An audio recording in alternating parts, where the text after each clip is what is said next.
Welcome to YouMeWe Amplified podcast, where we spotlight women wave makers embodying social initiatives into their work, transforming how we live and work.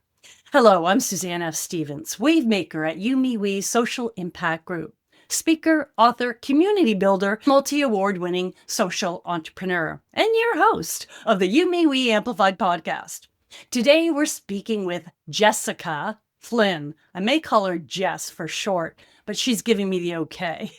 She's the founder of the Flynn Collaboration, the U Power Project, and Academy of South Georgian Bay. Jessica is an award-winning educator, best-selling author, and entrepreneur whose work is transforming how people learn, lead, and live with purpose.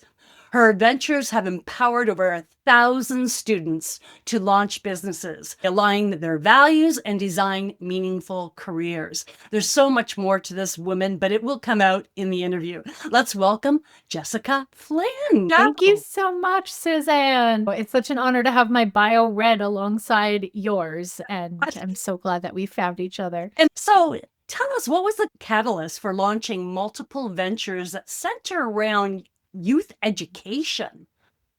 Great question, and multiple, because I don't think there is any one size solution fits all for any one of us, youth or adults. So I started my career thinking I was going to be an educator in a traditional classroom, and I moved to Collingwood, Ontario. I came here to be that educator in a classroom, but was flooded with entrepreneurs so many like-minded people who chose lifestyle, who chose landscape, and then built a life of work around those things, as opposed to how I was raised, which is you work in one place for 40 years, retire, and then enjoy the sweeter side of life. So in my journey of traditional education, I was met with the entrepreneurial side. I helped to launch a local Oxford Learning chapter here and was the education director for a number of years. It took me 8 years to get a permanent teaching job, taking my time and being choosy, but also it was a very sought after profession. It's all about seniority in teaching. So the date you get hired determines when you land the permanent spot. That was always tricky because I've had leaders and admin who wanted me, who knew I was right for the role, but it wasn't based on merit necessarily, but based on date of hire. But all that to say, in those 8 years, I was exposed to all sorts of different opportunities in and outside of the classroom. So I really do love teaching. I love working with youth, but I also loved the part of me that was becoming a businesswoman and an entrepreneur at the same time. I did the Oxford Learning thing. I also had an opportunity to help launch an award-winning spa in Blue Mountain Resort and be their operations director for 2 years, leading a team of 40 practitioners and learning about the hospitality and tourism industry. My husband and I were renovating properties, and I started a boutique construction company called Funky Bunkies because felt there was a need. Yeah, it was a great name. I thought there was a need for more women in that industry, as well as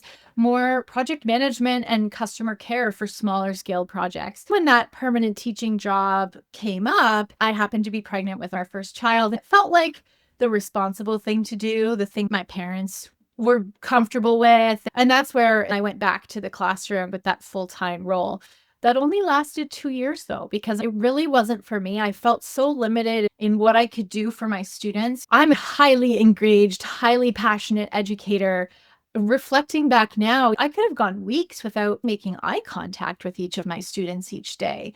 And that aside, also just looking at the curriculum, holding my brand new baby, thinking not only was I teaching the curriculum that I experienced, that curriculum my parents had experienced, and now my child, the fourth generation, is going to be experiencing that same curriculum. The world is changing faster than it ever has before with technology and global affairs, and the way that we prepare our young people for the future has to change and evolve. We're still putting our children through this system that got all of us to where we are, but it's not serving them anymore. And they know that. And that's the heartbreaking thing when students call BS on what they're being asked to do, they can see through it and they can see, well, I can learn that myself, or I could travel here and get life experience. And also, there's so many challenges that our generations are teeing up for these young people to have to deal with. There's teenage angst and frustration, and we're seeing mental health crises,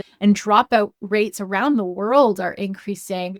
And these are educated populations, even in parts of Africa, that are the unemployment rates are enormous because we're not training to what the actual opportunities are.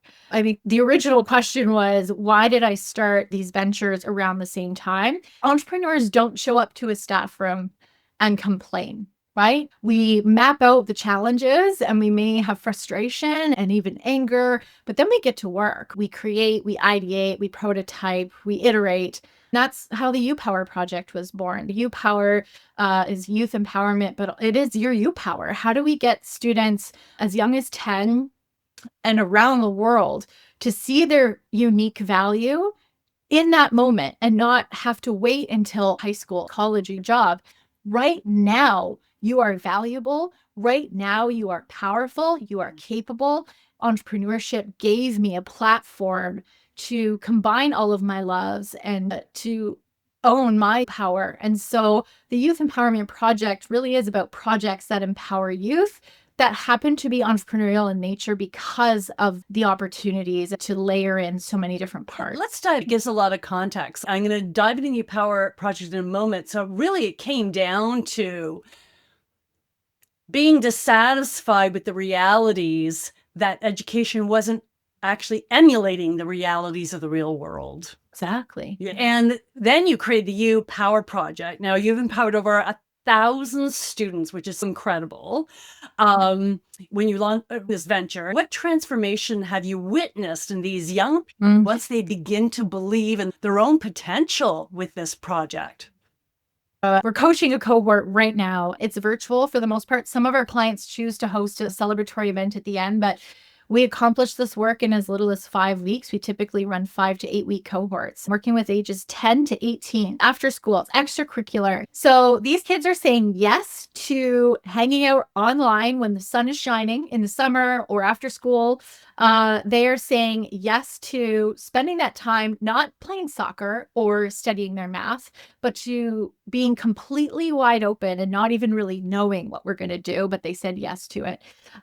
Did the parents say yes to it? Great question. We teach ideal client avatars and sales as part of our work. We have 2 ideal client avatars. Often the parent, guardian, or grandparent finds the opportunity through their network or online. So they have to be sold enough with seeing what we're doing on our website and socials, but then they have to say, okay, Jackie, okay, Johnny, are you interested? Do you want to say yes to this? So we have to appeal to both audiences. Those parents, those guardians, those community leaders are our champions who help get it into the hands of the kids who need it most. So I think the transformation starts with them saying yes. Yeah, absolutely. And we celebrate that on every call. You said yes again. Here we are again. And it's funny because the first call we talk about mindset and we build a vision board and teach students about neuroscience and how important visualization is. And the more we are studying the brain, the more we actually know this is fact, not fiction. It's a bit of woo, but it's backed by a lot of science. It's a big trust exercise as our first kind of workshop. But by the time we're into week 3, everyone's cameras are on. Everyone has dropped their name in the chat for attendance. Everyone's muted and respectful and uses raise hand emojis. There's lots of emojis flying around, thumbs up and celebratory horns, and they are so present and honoring the space. We hold space for 10 to 18-year-olds on the same call from different schools, from different walks of life, from different cultures. And to see an 18-year-old offer ideas, not even advice, just creative ideas and masterminding with that 11-year-old, and then for that 11-year-old to do the same. It's absolute magic. Our public system is designed that we learn by age, not by stage. Suzanne, if you're learning piano, or my 5-year-old is learning piano, or our 95-year-old matriarch is learning piano, we all start with hot cross buns. And that's what we do in the Power Project. In my own practices as a leader, I find the mentoring rooms where there's multi-generational folks to learn from. Those have been the most impactful experiences for my professional journey. With the U Power Project, you talked about neurolinguistic programming and science of the brain. Is there an entrepreneurial element to the U Project, or is that with one of your other projects? No, it is within the Power Project. So we start with mindset because, as you know, as an entrepreneur, mindset is a huge part of being able to have that vision and then work backwards and set goals. So we do vision boarding and SMART goals. Then we move into what our students love. It's the Power of You workshop. And we start with Ikigai and funnel down to a niche. So how could you take what you love to do, what you're skilled at doing, what your community needs, and how you can make money? What are all the different things that you could do with that? You have all these ingredients. What are some complete products here to get to an elevator pitch? We do business model canvas. We do budgeting. We do branding and brand identity. We do websites. So it starts off with mindset intentionally and as a place to get creative. We're asking them to think very differently than thinking in school. We don't grade any of their assignments. They have to submit work to us. But just like in entrepreneurship, what you put out is the world gives you a grade. Your income gives you a grade. I want you to know that you're with us, that you attended the call, that you looked at the resources, and then what's your version? What's the best you can do right now? And there's no grade. There's not even pass fail. They do earn our certificate if they go through everything and they're present with us. But it's really also that ownership of you get what you put into something. Which is really different than the classroom. Wait, very different. Do you, in your teaching and entrepreneurship, focus on social impact? Great question. Yes. So Ikigai is this, for those who aren't familiar, it's Ikigai. It's an ancient Japanese framework for how you design a well-crafted life for yourself, your reason to get up in the morning. So we didn't invent that, but I love not reinventing wheels and layering and stacking different tools and proven wisdom. So the Ikigai is, again, starting with what you love to do. What do you love spending your time doing? For a lot of our students, it's biking, it's hanging out with their friends, simple stuff. Some have specialty, I like tinkering, I like design and art. And then you combine that, well, what are you really good at? You may love art, you might not be very good at it, right? So combining what you love to do, what you're truly skilled at doing, and then what the community needs. I love this way of framing our purpose and designing our lives in a way that also gives back and serves community, that it's not all about us. It's an ecosystem because you are represented on someone else's Ikigai in their community circle. And so how do we take care of each other while also earning an income that takes care of ourselves and puts that proverbial oxygen mask on? So when we get to the community circle, we introduce our students to the UN Sustainable Development Goals as our framework. We're working with students as young as 10. A lot of them had never seen it before. So we're introducing them to the world. As much as it may not feel this way as a young person, sometimes adults do get together and try and solve some of these problems that you're witnessing. And so which of these is resonating with you? Is it poverty? Is it the unhoused? Is it quality education? Is it the environment and ecology, our water, our environment on our land? Which connects with you right now? Yeah. And as we ideate your business, how can we connect that to how you're going to operate? So we had one student, dog walking is very common. How do we take that dog walking, that snow shoveling, and layer in this community aspect? And our students recognize, actually, there's a lot of seniors in my community, and they don't get a lot of visitors. So maybe part of my service is I actually walk with them and their dog, or I give a special discount to single parents for their snow shoveling. It's these little things that we try and plant a seed in our 5 to 8 week programs just to get them seeing the role that they can play in their communities. For our listeners that have listened to the YouMeWe Amplified podcast before, yes, she is my sister from another mother. And although you speak to adults as well, you do speak to youth a lot. It is really interesting how you're baking that in with children, because these are the conversations that are not happening. I don't have children, but if I did, I would love them to be taking this level of insight and getting grassroots knowledge that could help them in everything they do. This is why it's not a youth entrepreneurship. We didn't say this is a baby boss camp. It's empowerment. Yeah. I have a whole talk on empower people. Yeah. My TV show is called Empowered with Jessica. That word does get used a lot, but what it means is when you know who you are, you've done the power. Like, and again, sister from another, because the you, me, we, right? It's very similar. You have to really understand who you are, what you're great at, and really own it. And when you're coming from a place of fulfillment and safety, you don't have to take away anyone else's power. You have enough there. Actually, your cup runneth over so that you can then hold space and help uplift others. What you're doing is transformational. What you're doing is doing all of these things, from diversity coming into the room, from different age groups coming into a room, to not grading the youth, to say, like, it's like the world will tell you what you're worth. Now, a lot of people would not like that. It's kind of like, oh, you're giving the trophy to anyone. But everyone gets a purple ribbon. But you're not giving a trophy to anybody. No, we're not doing that. You're actually not doing that. So when you're giving them feedback, do the other students give the feedback to them? Or how does that work when they're submitting whatever they need to submit? Yeah, most of the feedback comes before the submissions. It's in the co-creation and masterminding. Right.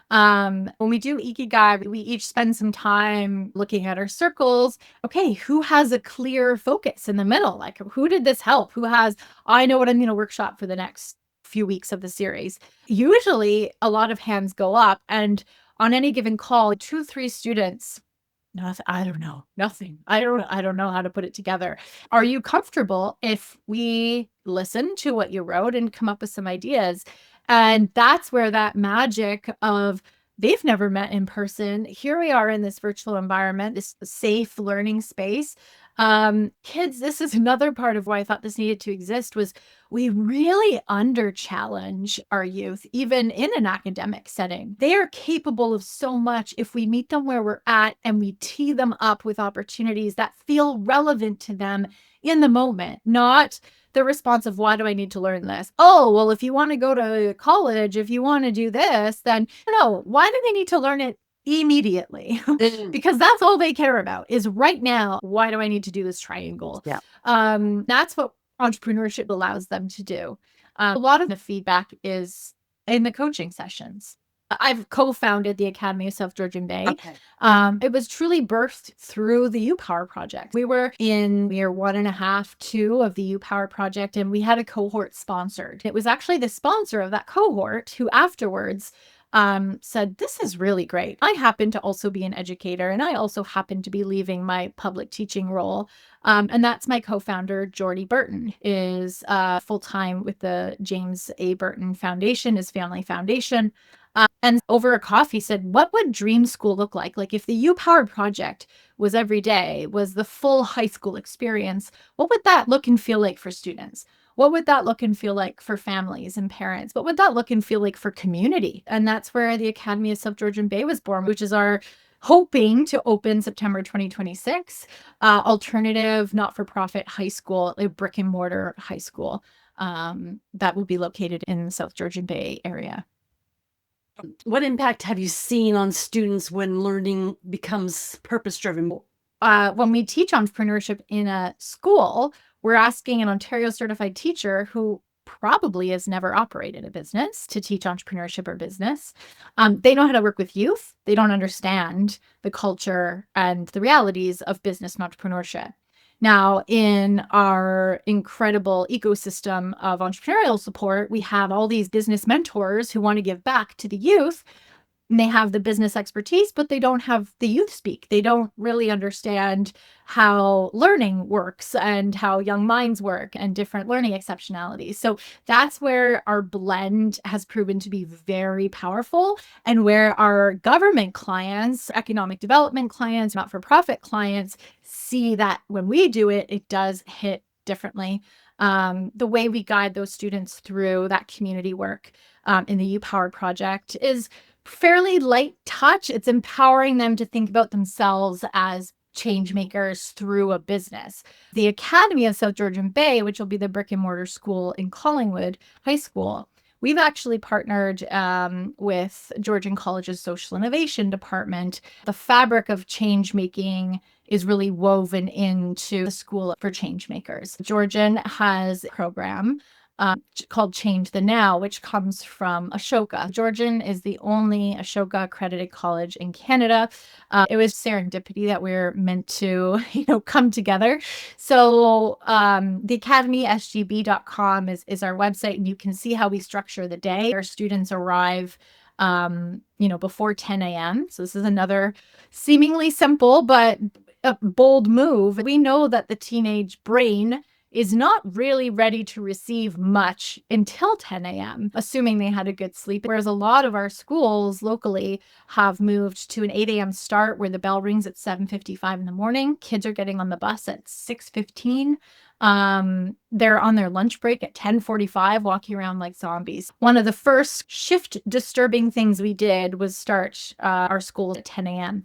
Then our students go into their curriculum work. It's kind of the deep focus, deep work block. They come to our physical space, but learn online, because that is the future of their work opportunities. Even if you're going to have a trade, which I often heard in the school system, I always had my students on the computers, but we need to get tactile.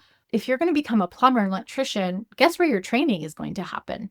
Guess where all of your manuals will live? Digital literacy isn't actually part of the curriculum in high school. We take it for granted that students know how to use these digital tools because they're in their lives, but we don't have proper training to use these tools critically. Then we go into experiential learning, where we have leaders like yourself, Suzanne. So I'll be knocking on your door. But like I said, the Ontario certified teachers all chose the same job. We all had the same retirement plan. Yet I'm supposed to open the world up to everyone I see before me. If we're going to learn art, let's learn art from an artist who's making a living in art. Let's learn holistic nutrition from a nutritionist who also runs a restaurant and a business.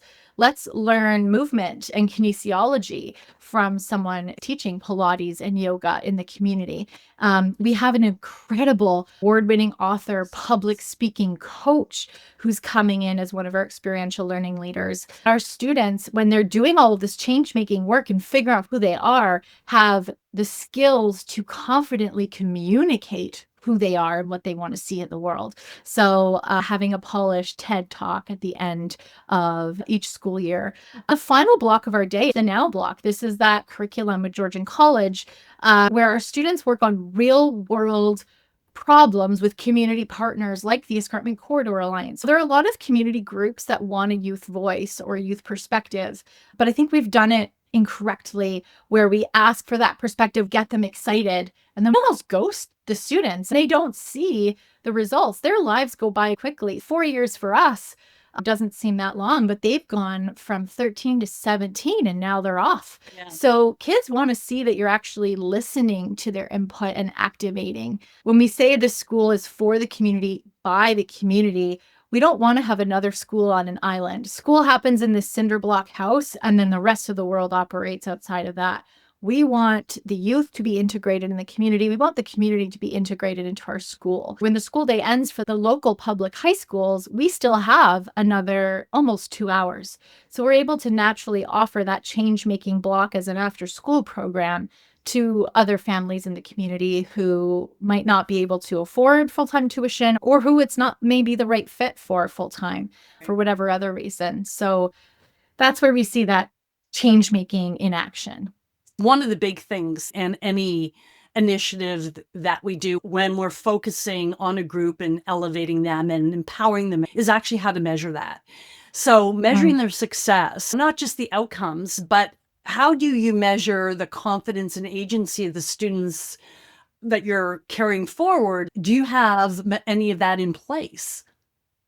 We do. We have a couple of things. So we do an onboarding survey and an exit survey with our student, where they not only tell us about themselves, but they also rate themselves on a scale of 1 to 10 on things like confidence, clarity of how they feel about themselves, but how they feel about their future. 9 out of 10 students rate more confidence, more clarity, and who they want to be and what they want to do. And that's where 9 out of our 10 or in recommending the program. My favorite testimonials as a parent myself come from the parents a week or two later when they see the difference in their child. It's not because they had a call with us that day. It's a week or two later. Part of their DNA seems to have been changed a little bit. How they hold themselves, what they're talking about at the kitchen table. That's one of my favorite ways to track. Now, the reality is that not everybody can afford this. Do you plan on creating a system where people can sponsor a child to take the course? Great question. The UPower project is fairly accessible. A lot of times our programs are offered for free for families because of our government municipal partners or not-for-profit partners. And then we offer direct to parents on a monthly payment plan. Our 1-year coaching program, the lighter touch program once a month, is under $500 for the year for the family. The Academy of South Georgian Bay is set up as a not-for-profit. We're pursuing charitable status in the hopes that we can build a philanthropic community around the school. Right now, tuition is set to be about $25,000 for the year, which is the lowest day rate in Ontario for private high school education. So what we can do from the beginning is offer a payment plan over a period of quarters. In year 2, it'll be a monthly payment plan. By year 3, we would love to achieve a pay what you can tuition model where we use a third-party financial auditing service and have enough philanthropic support from the community to offset tuition. We really want this to be a school for families who know that this is their school. The other thing we're doing from the beginning is making that after-school program free. It's by application, so we won't be able to accommodate all students, unfortunately, but that will be an hour and a half, 2 hours every day where they can join our school community. Yeah, I love that because there's nothing wrong with making profit. And especially when you're teaching kids about business, you should be making money. We have to be congruent and aligned with that. That being said, there are people that would love to invest in youth and entrepreneurship that do have excess money that would even, just as a thought, sponsor a child through that education. So Absolutely. child or the family pays a little bit and then they get sponsored. Especially for kids that aren't doing well in school. Entrepreneurs don't do well in school. Absolutely. And that's what we tell our students. They just haven't got the right mold yet. So it would just be opportunity for them. They're doing stuff. They're getting their hands dirty. They're thinking differently. Yeah. I have a colleague of mine. She said, you should almost have your own foundation that I just trust in the work that you're doing and the vision that you hold. And that money can get funneled because we never want money to be a barrier to quality education or a barrier to students and families getting connected with the support that they need. Thank you for bringing that up. Yeah, and there is a way to do that too, in creating a fund where you don't have to manage it. Because let's face it, you wear enough hats. I'm sorry, friend, I'm calling it. I've got nice curly hair. I don't want to be wearing hats all the time. You wear a lot of hats. Running a foundation is just another hat. That's not the one you want, but you can have a fund that is managed by a foundation. And that can be really helpful so that if people do want to donate, something I keep saying. Well, there you go. We said it here, folks. And also my husband from the other side of the door is saying, thank you, Suzanne, for not letting her start another thing. No doubt. Now you've collaborated with a lot of different groups. If we just counted the number of different groups you've said on this call alone, there was probably 10.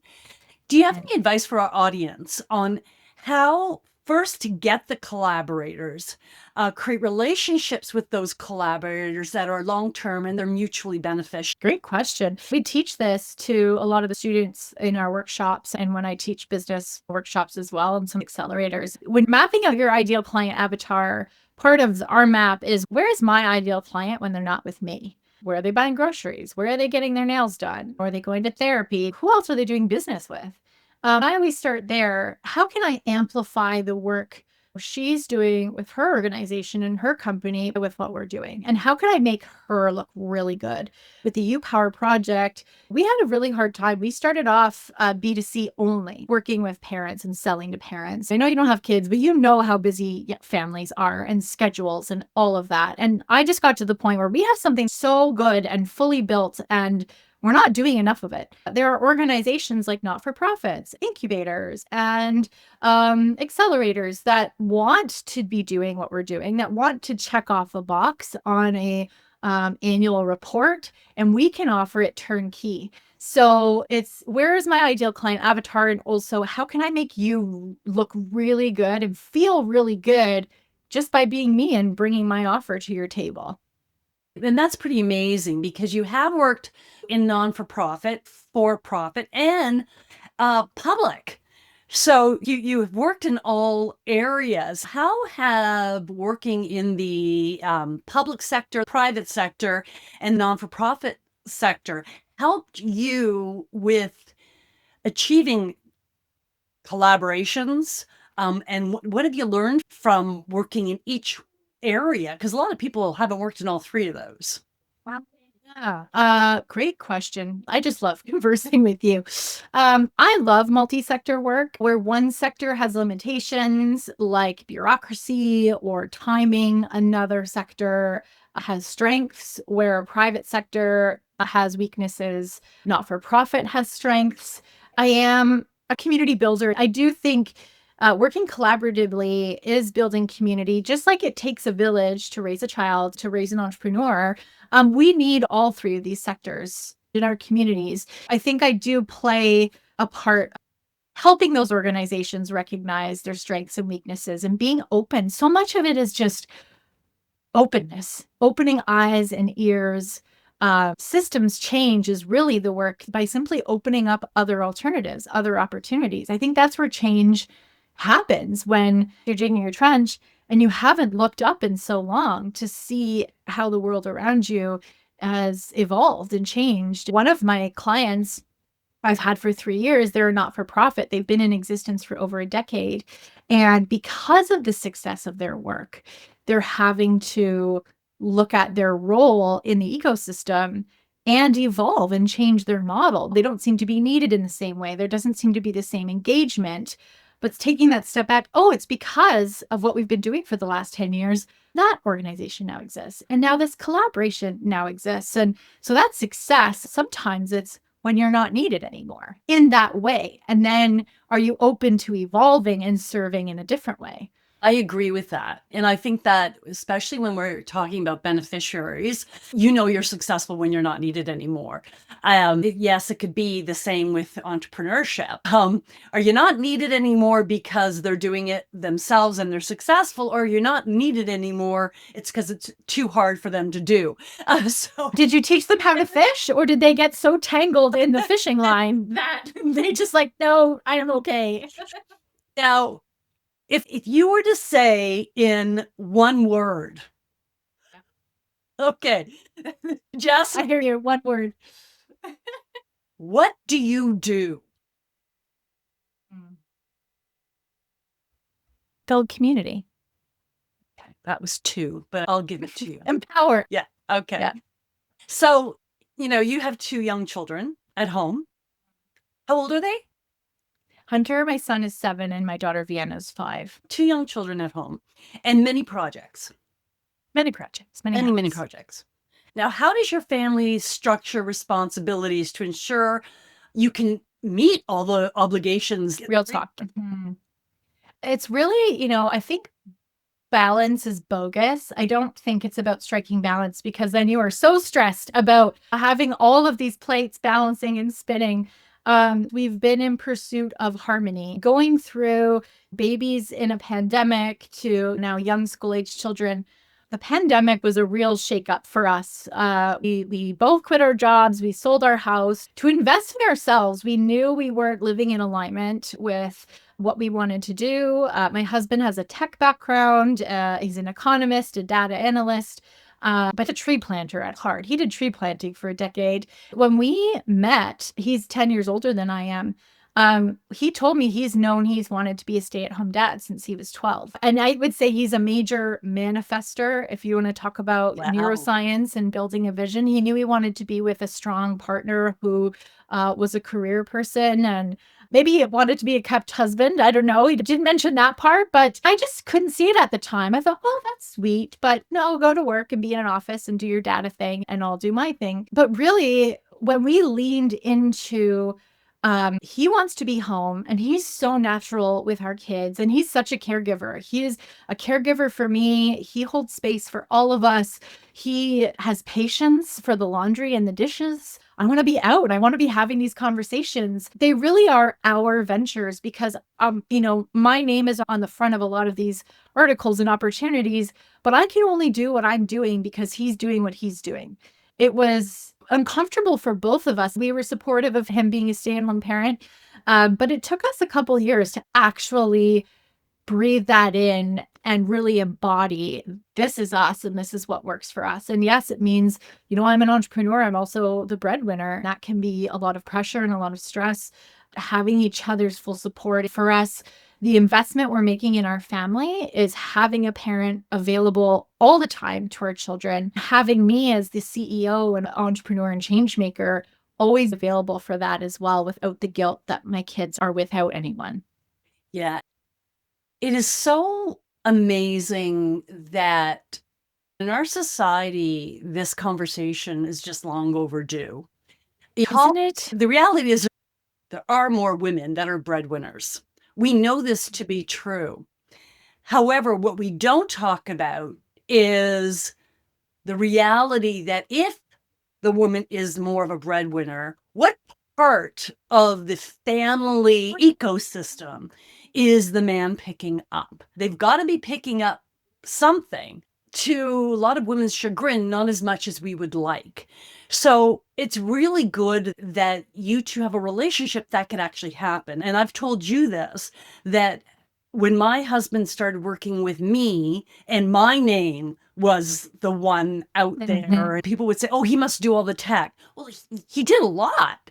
But when you're an entrepreneur, there are so many elements. A lot of people don't understand the complexity of entrepreneurship. And maintaining a relationship outside of your work Yeah. while you're living in that structure. Don't get me wrong, we have had many a hiccup and road bump along the way. He did get fired from one of the roles and rehired, fired by me and rehired. I can be really difficult, my schedule all over the place. So I think respect and really knowing each other's power. What makes him unique? He's also an elite performance athlete, and he does coach alpine racing in the winters. How can I bring that side of him? Not necessarily the tech side that he didn't really resonate. He did it because he thought that's what he should do as a smart guy, a Bay Street bro, and it's just so not him. What is him is being outdoors in nature and coaching and nurturing and supporting. So how can I bring those elements and empower him in our ventures?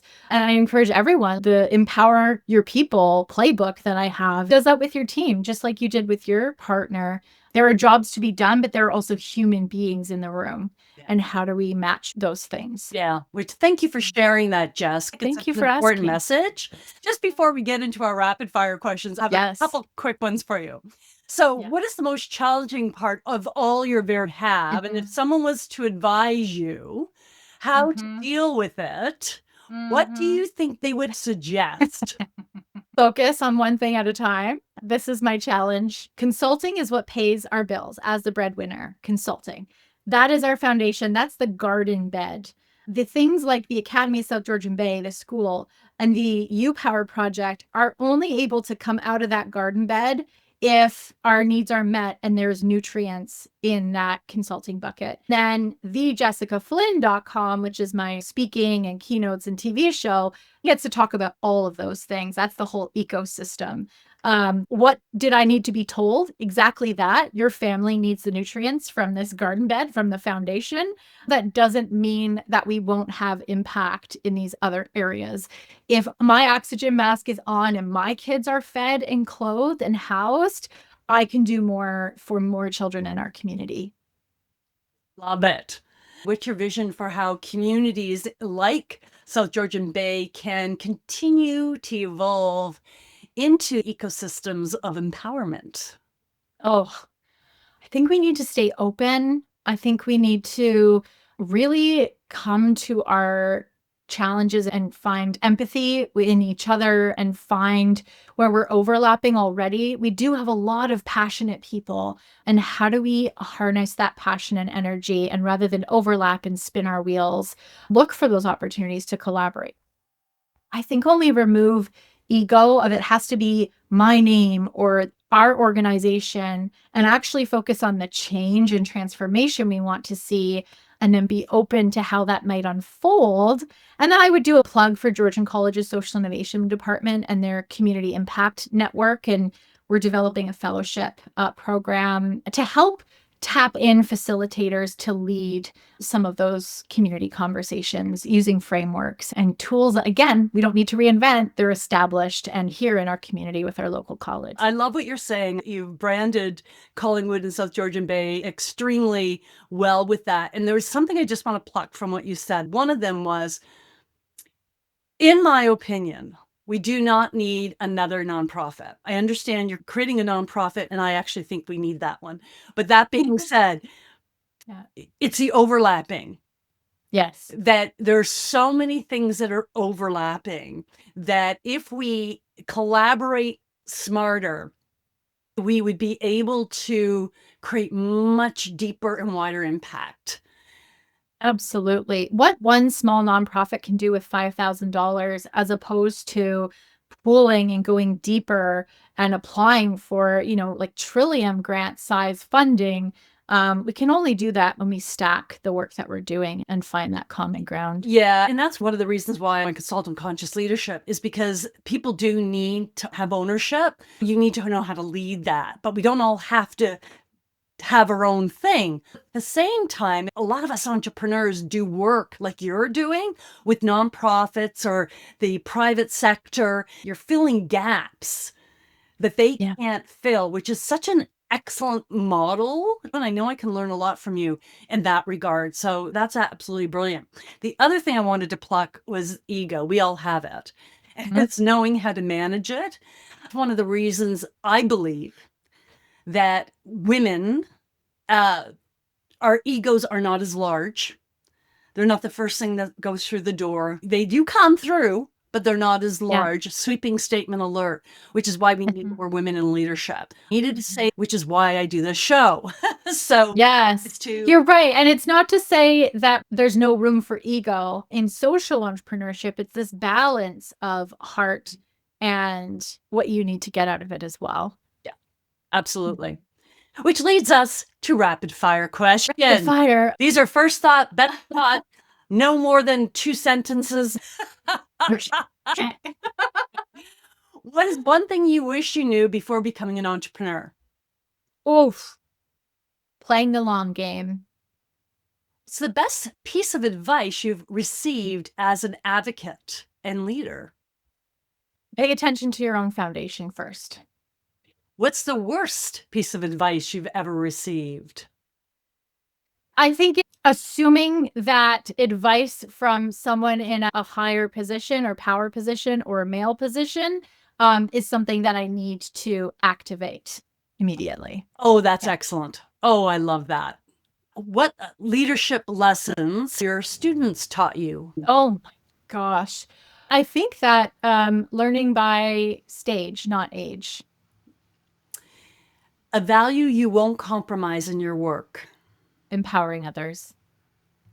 One book every impact leader should read. Principle of 18. Okay. It talks about our lives divided into 5 quadrants of 18 years. And I think as a leader, taking a look at that from your own standpoint and development, but also where your people are at as they design their lives within your ecosystem. I'll have to check that one out. Who has been your biggest influence and why? I think my husband, he knew who he was early on. And he, when we first met, saw who I was before I became her. And yeah, I'm grateful that all these things exist because of that. If you had to sum up your philosophy in 3 words, what would it be?